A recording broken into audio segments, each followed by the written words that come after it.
बहुत जरूरी होगा आप सभी के लिए फर्स्ट अटेम्प्ट में ही आपका ये पेपर निकलना, सरकारी नौकरी आपको मिलना।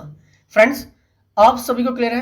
टुडे ऑफ क्वेश्चंस की सीरीज को हम डिस्कस करते हैं, लेकिन आज हम 25 क्वेश्चंस डिस्कस करने वाले हैं।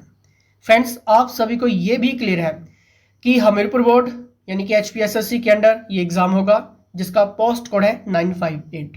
फ्रेंड्स, आपको ये भी क्लियर होगा कि 120 क्वेश्चंस आपके वेटनरी के आएंगे, 80 क्वेश्चंस जीके का आएगा। इस जीके में ही आपका सिलेक्शन छिपा है, अगर मैं सही मायने में कहूँ, क्योंकि इसमें आपको history, polity, geography, current affairs, HPGK ये सारे सेगमेंट इंक्लूड रहेंगे। अगर आपको पता नहीं लग रहा है कि जीके में क्या क्या चीज़ें रीड करनी, क्योंकि काफ़ी वास्ट रहता है, सिंपली आप व्हाट्सएप कर लो, कोर्स भी ज्वाइन कर सकते हैं जिसमें से कम 75 क्वेश्चंस आपके कोर्स से क्लियर हो जाएंगे। और अगर आप वेटनरी का भी ज्वाइन करते हैं तो इसमें आपको ये बिल्कुल फ्री ऑफ कॉस्ट है वेटनरी का। अगर आप जीके एडिशंस ज्वाइन करते हैं तो आपको वेटनरी का बिल्कुल फ्री ऑफ कॉस्ट है। इसमें कम से कम आपके 100 क्वेश्चंस तो क्लियर हो जाएंगे, ठीक है, वेटनरी के। तो ज़्यादा जानकारी के लिए आप सिंपली व्हाट्सएप कर लो। मैं आपको 100% श्योरिटी के साथ कहता हूँ, एक्सपीरियंस्ड गवर्नमेंट स्टाफ टीम है। आपका जो भी एफर्ट रहेगा और हमारी टीम का एफर्ट रहेगा, आपको यहाँ पर सिलेक्शंस आपकी हो जाएगी, ये मैं गारंटी के साथ आपको कह सकता हूँ, ठीक है। फर्स्ट अटेम्प्ट में आपका ये पेपर निकल जाएगा। पहला क्वेश्चन आपकी स्क्रीन के सामने है।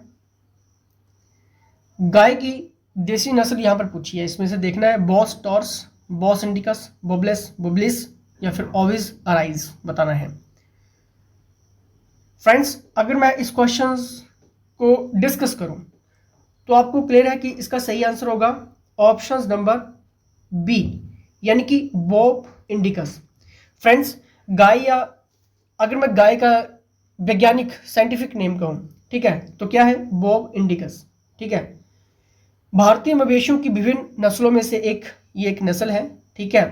फ्रेंड्स, इन मवेशियों के कंधों पर क्या होता है कि एक कूबर टाइप होता है, ठीक है, कूबर टाइप होता है, ठीक है। कान झुके हुए होते हैं, ठीक है, और बड़े डेवलप होते हैं। क्या होते हैं मतलब, यहाँ पर अगर मैं कहूँ कि इनकी जो खाल होती है वो गले से लटकती रहती है, ठीक है, क्लियर है। तो ऐसी गाय भी आपने देखी होगी, ठीक है, जो काफ़ी मतलब जिसको हल्का सा कूबड़ होता है, ठीक है, और थोड़ा सा गले से जिसका मांस जो खाल है वो लटकता रहता है, ठीक है। तो और ये जो पशु होते हैं ये हाई टेम्परेचर में भी सर्वाइव कर लेते हैं, आराम से इनको सहन कर सकते हैं हाई टेम्परेचर को भी, ठीक है। तो इसलिए इसका सही आंसर होगा बॉब इंडिकस, क्लियर। नेक्स्ट हम यहाँ पर डिस्कस करेंगे गाय की विदेशी नस्ल, यहाँ पर हमने बतानी है। सिंपल सा सवाल है, जब विदेशी की बात करेंगे दोस्तों तो आपको याद रखना है बॉस टॉर्स, यानी कि option number A is the right answer, ठीक है, बॉस टॉर्स। तो जल्दी से व्हाट्सएप कर लीजिए वेटनरी के क्वेश्चंस के लिए, जीके के क्वेश्चंस के लिए, क्योंकि हमारी टीम ये चाहती है कि आपका फर्स्ट अटेम्प्ट में ही पेपर निकले और आपको वही पढ़ना है जो इंपॉर्टेंट है, जो हमीरपुर बोर्ड के अंडर इंपॉर्टेंट है। गाय भैंस की नाड़ी की गति निम्न में से कौन सी धमनी द्वारा ज्ञात किया जाता है? वेरी इंपॉर्टेंट है ये, ठीक है। गाय भैंस की नाड़ी की जो गति है निम्न में से कौन सी धमनी द्वारा ज्ञात किया जाता है?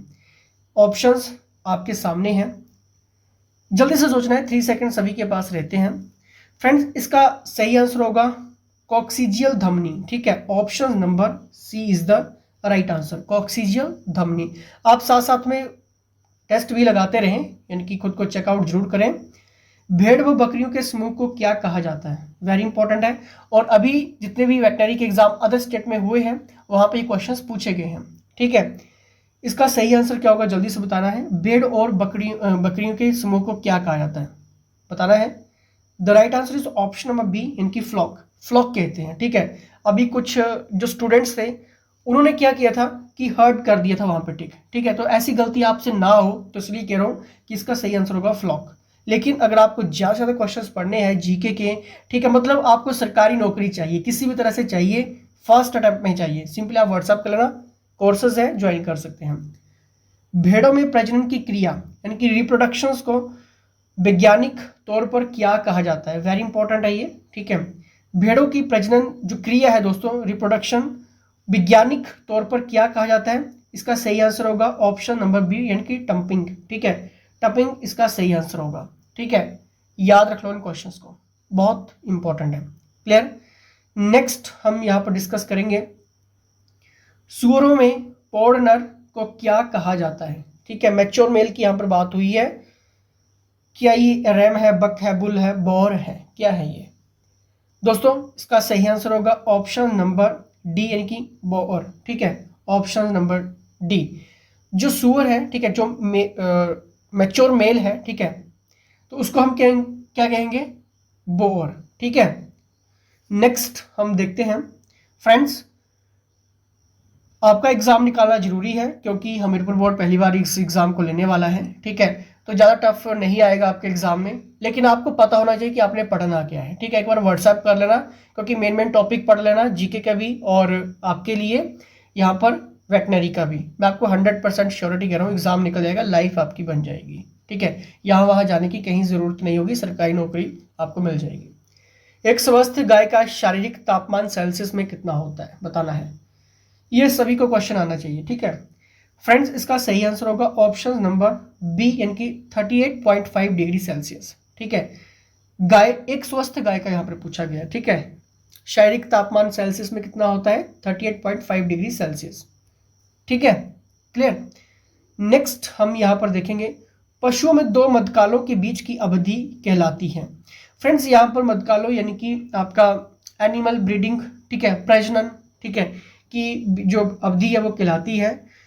इसको याद रख लेना क्योंकि क्वेश्चन इंपॉर्टेंट है। मध्य चक्र, क्या कहेंगे? मध्य चक्र। पशु में दो मध्यकालों के बीच की अवधि कहलाती है मध्य चक्र।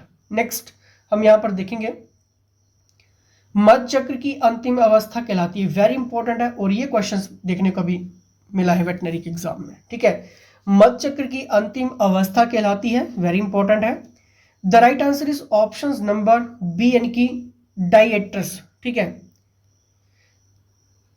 डाइएट्रस दोस्तों क्या होता है मैं थोड़ा सा आपको यहाँ पर बता देता हूँ। डाइएट्रस जो मध्य चक्र की अंतिम अवस्था है, जो लास्ट स्टेज है, ठीक है, उसको हम कहेंगे डाइएस्ट्रस। ठीक है, ये काफी इंपॉर्टेंट है इसलिए मैं आपको बता रहा हूँ। ठीक है, लेकिन जैसे कि मैंने कहा है कि जल्दी से आप व्हाट्सएप कर लेना वेटनरी के फुल क्वेश्चंस, जीके के फुल क्वेश्चंस। ठीक है, पढ़ना वो जो इंपॉर्टेंट है, अननेसेसरी पढ़ते रहोगे एग्जाम में कुछ और आ जाएगा। ठीक है, तो इन सब चीजों से बच जाना। विश्व में कृत्रिम गर्भाधारण की शुरुआत 1777 में किसके द्वारा किया गया? Very important. विश्व में, क्योंकि यहां पर वर्ड की बात हुई है, इंडिया में भी आपको मैं बता दूंगा। ठीक है, विश्व में कृत्रिम गर्भाधान की शुरुआत 1777 में किसके द्वारा किया गया? जो कृत्रिम गर्भाधान है। ठीक है, the right answer is option number A यानी कि सॉरी डॉक्टर संपत कुमार ने इंडिया की थी। ठीक है, इंडिया में पहली बार की थी। और विश्व की जब भी बात आ जाएगी तो लाफार्ज लियोनार्डो। ठीक है, लाफार्ज लियोनार्डो ने कृत्रिम गर्भाधान की शुरुआत 1777 में की थी, लेकिन ये वर्ड का है। ठीक है, इंडिया की बात करेंगे तो डॉक्टर संपत कुमार। ठीक है, नेक्स्ट हम यहाँ पर देखेंगे भारत में कृत्रिम गर्भाधान 1939 में पहली बार किसके द्वारा किया गया था? तब आपको याद रखना है डॉक्टर संपत कुमार। ठीक है, लेकिन इनका सन भी याद रख लेना 1939। ठीक है, 1939। क्लियर।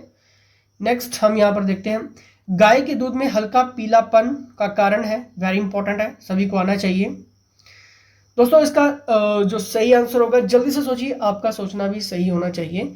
इसका सही आंसर होगा ऑप्शन नंबर सी यानी कि केरोटीन। ठीक है, जो गाय का दूध में हल्का पीलापन का जो कारण है, ठीक है, वो है आपका केरोटीन के कारण। ठीक है, नेक्स्ट हम यहाँ पर देखेंगे साहिवाल नस्ल की गाय का उद्गम स्थल निम्न में से कौन सा है? Very important. अब देखिए ये जो साहिवाल नस्ल है, ठीक है, इसका एक्चुअली यहाँ पर पूछा गया है जो ओरिजिनेट स्थल है, जो प्लेस है, ठीक है, निम्न में से कौन सा है? ठीक है, और ये क्वेश्चंस भी अभी जो हरियाणा का एग्जाम हुआ था, ठीक है, वेटनरी का, उसमें यहाँ पर देखने को मिला है, और बाद में ये जम्मू कश्मीर का वेटनरी का एग्जाम हुआ, वहां पर भी क्वेश्चन रिपीट हो रहे हैं। ठीक है, तो कहीं ना कहीं HPSSC इस पैटर्न को फॉलो करने वाला है।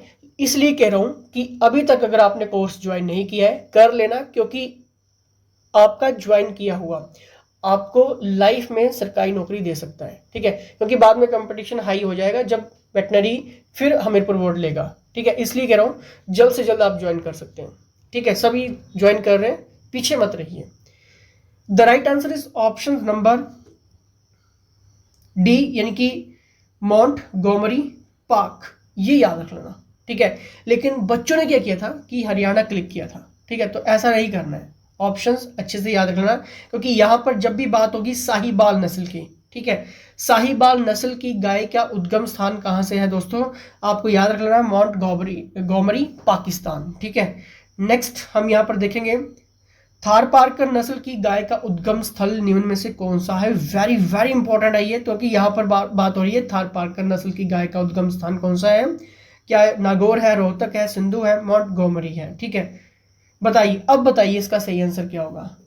The right answer is option number C, यानी कि सिंधु। फ्रेंड्स, जब भी यहां पर बात होगी थारपारकर की नस्ल की तो आपको याद रख लेना सिंधु, और जब बात होगी साहिबाल नस्ल की तो माउंट गोमरी पाकिस्तान। ठीक है, तो ये याद रखना। ठीक है, भारत में पाई जाने वाली भैंस का वैज्ञानिक नाम है, वेरी इंपॉर्टेंट है ये। ठीक है, और हम ये पहले भी लेक्चर्स में डिस्कस कर चुके हैं। भारत में पाई जाने वाली भैंस का वैज्ञानिक नाम क्या है, बुबलिस, ठीक है, या फिर बुबलस। ठीक है, कुछ भी आपको ऑप्शंस में देखने को मिल सकता है। ठीक है, बुबलिस या बुबलस। ठीक है, नेक्स्ट हम यहां पर देखेंगे मुर्रा भैंस व सुरती भैंस के संयोग से विकसित भैंस की नस्ल है, वेरी इंपॉर्टेंट। देखिए, जब भी मुर्रा भैंस की बात आती है, सुरती भैंस के बात आती है, ठीक है, तो इनके जो संयोग से विकसित नस्ल है वो कौन सी है, याद रखना, वो आपकी है मेहसाणा। ठीक है, मेहसाणा या फिर मेहसाणा। ठीक है, कुछ भी ऑप्शन में आपको आ सकता है। ठीक है दोस्तों, मेहसाणा जब भी भैंस की जब भी हम बात करते हैं तो आपको पता है कि इसका जो रंग है वो काला भूरा होता है हल्का। ठीक है, ये दिखने में मुर्रा भैंस की तरह लगती है। ठीक है, इसका जो सींग है वो कम घुमे हुए होते हैं। ठीक है, इसकी जो सींग है वो कम घुमे हुए होते हैं, और अगर दूध उत्पादन की बात करें तो इसकी अप्रॉक्सीमेटली 1200 से दोस्तों 1500 लीटर तक है। ठीक है, तो ये थोड़ा सा बेसिक नॉलेज भी आपको होनी चाहिए। ठीक है, Mehsana is the right answer. Next हम यहाँ पर बात करेंगे निम्न में से कौन से पशु को गरीब की गाय भी कहा जाता है, वेरी इंपॉर्टेंट, गरीब की गाय कौन से पशु की यहाँ पर बात हो रही है। The right answer is option number A, यानी कि बकरी। ठीक है, ये याद रखना। ठीक है, बकरी है, भेड़ नहीं है, बकरी है दोस्तों। ठीक है, गरीब की गाय, क्योंकि ये क्वेश्चन में देखने को मिला है तो वहां पे स्टूडेंट्स ने गाय ही क्लिक कर दिया था, तो नहीं, बकरी इसका सही आंसर होगा, गरीब की गाय, अगर जब भी हम बात करेंगे अकॉर्डिंग टू ऑप्शंस। ठीक है, नेक्स्ट हम बात करेंगे भारत में सर्वाधिक ऊंटों की संख्या कहां पाई जाती है, वेरी इंपॉर्टेंट है, और ये सभी को आंसर मालूम होगा। ठीक है, इसका सही आंसर है ऑप्शन नंबर बी, यानी कि राजस्थान में। निम्नलिखित में से किस पशु को रेगिस्तान का जहाज भी कहा जाता है, सिंपल सा है, सभी को आता होगा, ऑप्शन नंबर डी, यानी कि ऊंट। खेल या लड़ाई के लिए मुर्गियों की कौन सी नस्ल प्रसिद्ध है, ये आपको आना चाहिए। ठीक है, थोड़ा सा टाइम आप ले सकते हैं। ठीक है, ये इंपॉर्टेंट है क्योंकि ये maximum exam state of exam में देखने को मिला है। खेल या लड़ाई के लिए मुर्गियों की कौन सी नस्ल प्रसिद्ध है, आपको दोस्तों याद रखना, इसका जो सही आंसर होगा ऑप्शन नंबर बी, असील। ठीक है, ये याद रखना क्योंकि ये क्वेश्चंस भी देखने को मिला है। फ्रेंड्स, हमीरपुर बोर्ड के अंडर आपका एग्जाम होने वाला है, पढ़ना वही जो इंपॉर्टेंट है। ठीक है, अगर अननेसेसरी पढ़ते रहोगे एग्जाम में एग्जामिनर क्वेश्चन और पूछ लेगा, क्योंकि फर्स्ट टाइम एग्जाम होने वाला है। एक्सपीरियंस टीम के अंडर आप जीके एडिशंस और साथ में वेटनरी का जल्द से जल्द क्वेश्चन ले लीजिए, लाइफ आपकी बन जाएगी। ठीक है, इतना मैं आपको गारंटी दे सकता हूँ। विश्व की सर्वाधिक अंडे देने वाली मुर्गी की नस्ल निम्नलिखित में से कौन सी है। विश्व की सर्वाधिक अंडे देने वाली मुर्गी की नस्ल की जब भी बात आएगी तो जल्दी से बताना है इसका सही आंसर क्या होगा। विश्व की यहां पर बात हुई है दोस्तों, इसका सही आंसर होगा option number D, white leg horn. ठीक है, व्हाइट लेग हॉर्न जो है वो विश्व की सर्वाधिक अंडे देने वाली मुर्गी है। ठीक है, नस्ल है, ये नस्ल की यहां पर बात हो रही है। ठीक है, नेक्स्ट हम बात करेंगे राष्ट्रीय डेयरी विकास बोर्ड की स्थापना कब की गई थी। वेरी वेरी इंपॉर्टेंट क्वेश्चन है ये, और ये आप सभी को आना चाहिए दोस्तों। राष्ट्रीय डेयरी विकास बोर्ड की स्थापना की गई थी 1965 में, और ये क्वेश्चंस भी इंपॉर्टेंट है, सभी एग्जाम में बन रहा है। ठीक है, जिन जिन क्वेश्चंस को मैं ये कह रहा हूँ कि ये एग्जाम में देखने को मिले और अदर स्टेट के एग्जाम में आ रहे हैं, तो वो क्वेश्चंस आए हैं। ठीक है, तो इसलिए आपको पता होना चाहिए क्वेश्चंस ऑफ सिलेक्शंस। ठीक है, मुर्गी के अंडे की गुणवत्ता का टेस्ट किसके द्वारा किया जाता है, वेरी इंपॉर्टेंट है ये, मुर्गी के अंडे की गुणवत्ता का टेस्ट किसके द्वारा किया जाता है, आप सभी को पता होना चाहिए। The right answer is option number B, यानी कि कैंडलिंग। ठीक है, ये याद रखना। ठीक है, अगर मुर्गी के अंडे की गुणवत्ता का टेस्ट करना है तो किसके द्वारा किया जाता है, कैटलिंग के द्वारा किया जाता है। ठीक है, नेक्स्ट हम यहाँ पर देखते हैं मुर्गियों की प्रमुख बीमारी रानीखेत कौन से वायरस के द्वारा फैलती है, और ये सभी को आना चाहिए क्योंकि पिछले वीडियोस के टुडे क्वेश्चंस में हम ये क्वेश्चंस डिस्कस कर चुके हैं। ठीक है, मुर्गियों की प्रमुख बीमारी रानीखेत कौन से वायरस के द्वारा फैलती है, सभी को आना चाहिए। इसका सही आंसर होगा दोस्तों ऑप्शन नंबर बी यानी कि पैरामिक्सो वायरस। ठीक है, और ये इंपॉर्टेंट है और ये आपको डायरेक्ट सिर्फ याद रखना है, ज़्यादा आपको एक्सप्लेन आपको अगर नहीं पता है, ठीक है, कोई बात नहीं, ज़्यादा एक्सप्लेन आप इस चीज़ के लिए ऐसा नहीं कि बहुत सारा आपने डीपली पढ़ लेना। ठीक है, आपको सिर्फ इस वायरस का नाम याद रखना चाहिए, पैरामिक्सो वायरस। ठीक है, नेक्स्ट हम यहाँ पर देखेंगे दूध उत्पादन यानी कि मिल्क प्रोडक्शन में भारत का विश्व में कौन सा स्थान है। ये सभी को पता होगा, जब भी हम विश्व की बात करते हैं तो दोस्तों प्रथम स्थान भारत का ही है। अब सिर्फ आपको करना क्या है, व्हाट्सएप करिए जल्द से जल्द। ठीक है, और आप जल्द से जल्द यहाँ पर वेटनरी के क्वेश्चंस लीजिए, जीके का एडिशन लीजिए, नोट्स लीजिए, एमसीक्यूज लीजिए और साथ में टेस्ट भी लीजिए। ठीक है, टेस्ट में जहाँ पर आप अपने आप को चेकआउट कर सकते हैं। ठीक है, क्योंकि जीके इंपॉर्टेंट रोल प्ले करेगा, साथ में वेटनरी का भी आपको इसमें इंक्लूड करके दिए जा रहा है। ठीक है, तो मौका ना छूट जाए, कहीं सरकारी नौकरी ना छूट जाए। ठीक है, क्योंकि बहुत पढ़ना वही जो इंपॉर्टेंट है। ठीक है, तो ये इंपॉर्टेंट है जो आपके लिए चीज़ें जरूरी रहती हैं किसी भी एग्जाम को टैकल करने के लिए। ठीक है, अननेसेसरी पढ़ के कुछ नहीं मिलेगा, इंपॉर्टेंट पढ़ो, बस इंपॉर्टेंट ही पढ़ो। ठीक है, व्हाट्सएप आप कर सकते हैं वेटनरी के लिए। चलिए, इसके साथ जय हिंद, जय हिमाचल।